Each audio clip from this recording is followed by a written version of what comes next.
Sunset and Burning Leaves by Reverend Shusei. Introduction.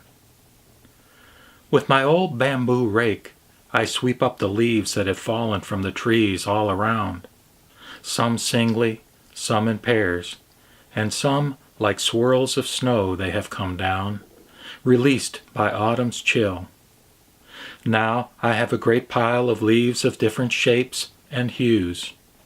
I look at them for a moment, remembering them as they were a short time ago, so green and full of life. Bending down, I strike a flame. Holding it to the leaves, I watch the bright tongues of flame leap up and the feeble wisps of smoke rising like the first sighs of a soft lamentation. Now the flame spread, and the smoke, like incense, fills me with the sweet scent of great nature's teaching. All that is born must die. All that have being know their little hour of triumph or travail, and are gone. This thought fills me with sadness. Looking up to the heavens, I see the setting sun. My whole being is transfixed by its majesty as, o'erspreading the sky, its rays of light climb tier upon tier of clouds, flooding them with red and gold.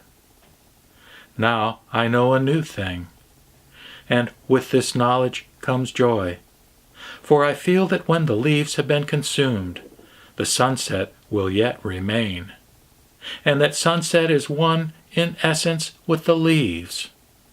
Yet, as I hold this thought, I see that the sunset too is fading, and will soon be no more. Now both leaves and sunset are gone, and I, still standing with the night all around me, know neither sorrow nor joy. These have given place to an abiding awareness. Though life is ever passing, there is a newness of life. Even as I am now living, so will there be other men and other leaves, other sunsets and other worlds. Such is the way of great nature's wish. Such is the way sans end. Chapter 1. All things are the mind of Buddha. Nothing has either source or being outside the Buddha mind. This all-pervading, all-embracing, all-constituting Buddha mind is great nature. Great nature, the Buddha mind, is the source, cause, and reason for all manifestation. The result, the manifestation, the activity of the cosmos, is great nature's wish. The great natural Buddha mind is Amida Buddha. The great wish, which is one with the Buddha mind and eternally newborn, is Kannon Bosatsu. Great nature is Amida Nyorai, Tathata, thusness, suchness, the void, the universal mind. The universal mind is Dharmakaya, the law body of the Buddha, Amida Buddha. One activity of Dharmakaya is to manifest as human nature, mankind. This mankind reflex of Amida Buddha is one aspect of Kannon.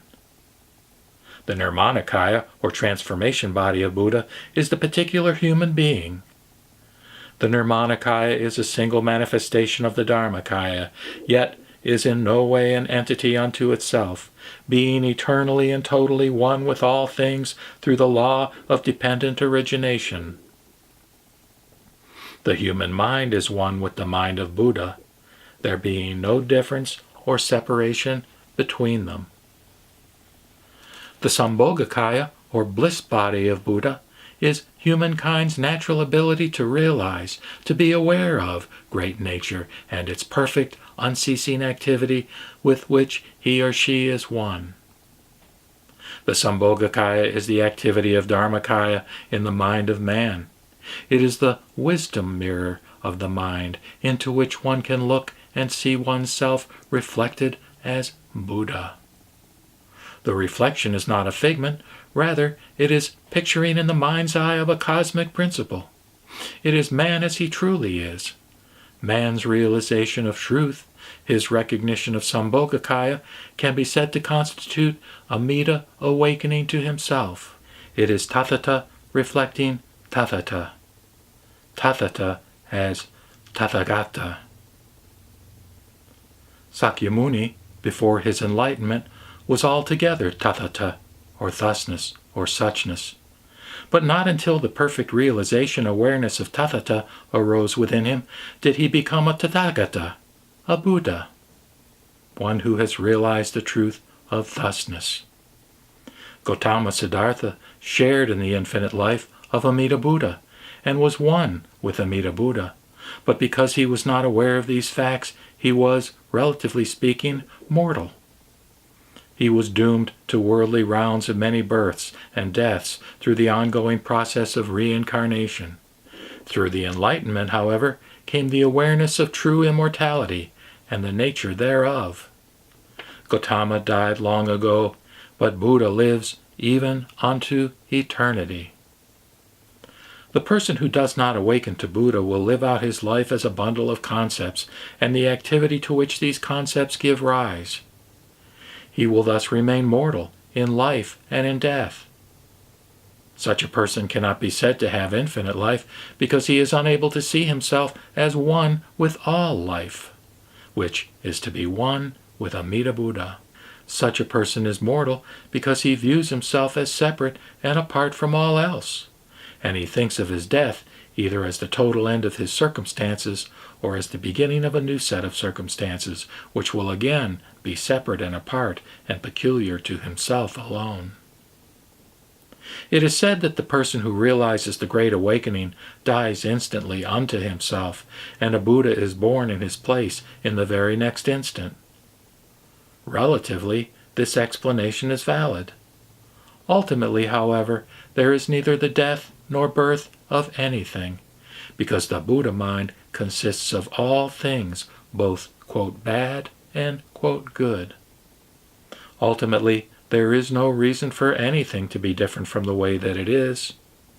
The plane of relativity consists of things as we imagine them to be, before we realize their true nature as the working of the universal Buddha mind. The person who is alternately experiencing the various heavens and hells is the person who is bound by his ignorance to the wheel of life, the relative plane. One who has transcended the relative plane in his mind has come to realize the true nature, the ultimate reality of all things. The several worlds of suffering, purgation, punishments, and reward are not shadowy realms awaiting a person after the death of the body. They are the experiential realm of daily life, as that life is viewed with the discriminatory eyes of the intellect, without the benefit of the all-pervading eye of wisdom. Sukhavati, the pure land of Amida Buddha, is not an ethereal paradise which does not open to the devout disciple until the moment of death, nor is it a place into which one can be prayed after death. The Pure Land is, like the world of suffering, the experiential realm of daily life, but it is the experiential realm viewed through the eye of wisdom, the intuitive eye of non-discrimination. The awakened person knows himself to be Amida Buddha, and he realizes that his own experiential realm is his Buddha field, the Pure Land. The Great Awakening is a wonderful paradox. The great truth which contains within itself the true nature of all things is, at the same time, the ultimate mystery of the cosmos. The goal of wisdom is ever beyond. I vow to attain it.